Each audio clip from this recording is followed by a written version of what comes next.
Day 17, Chapter 4, page 60. Israel's history, a warning to us.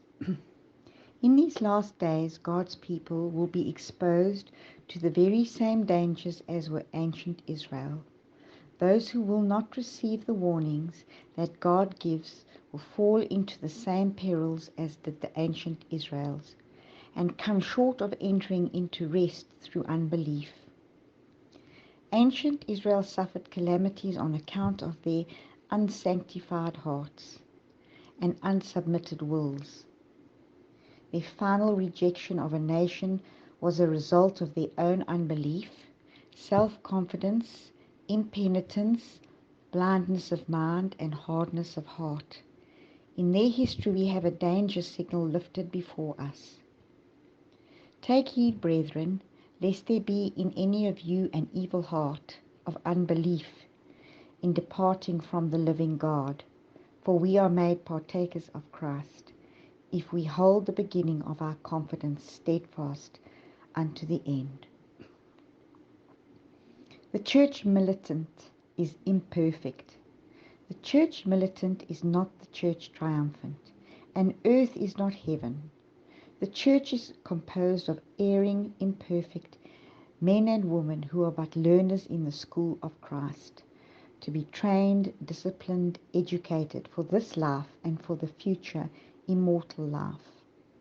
Some people seem to think that upon entering the church they will have their expectations fulfilled and meet only with those who are pure and perfect. They are zealous in their faith, and when they see faults in the church members, they say, "We left the world in order to have no association with evil characters, but evil is here also." And they ask, as did the servants in the parable, "From whence then has the tares come?"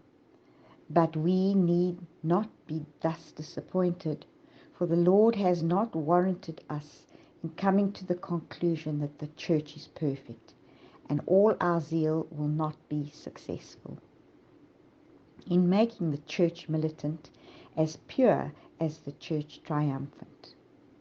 The church triumphant will be faithful and Christ-like. The work is soon to close. The members of the church militant who have proved faithful will become the church triumphant. The life of Christ was a life charged with the divine message of divine love of God, and he longed intensely to impart this love to others in rich measure. Compassion beamed from his countenance, and his conduct was characterized by grace, humility, truth, and love. Every member of his church militant must manifest the same qualities if he would join the church triumphant. Chapter 5, page 63. Devotional life of the remnant, a twofold life. In this age, just prior to the second coming of Christ, in the clouds of heaven, such a work as that of John the Baptist is to be done. God calls for men who will prepare a people to stand in the great day of the Lord. In order to give such a message as John gave, we must have a spiritual experience like this. The same work must be wrought in us. We must behold God, and in beholding him lose sight of self. Communion with God will ennoble the character and the life. Men will take knowledge of us, as of the first disciples, that we have been with Jesus. This will impart to the worker a power that nothing else can give. Of this power he must not allow himself to be deprived. We must live a twofold life, a life of thought and action, of silent prayer and earnest work. Prayer and effort, effort and prayer, will be the business of your life. You must pray as though the efficiency and praise were all due to God, and labor as though duty were all your own.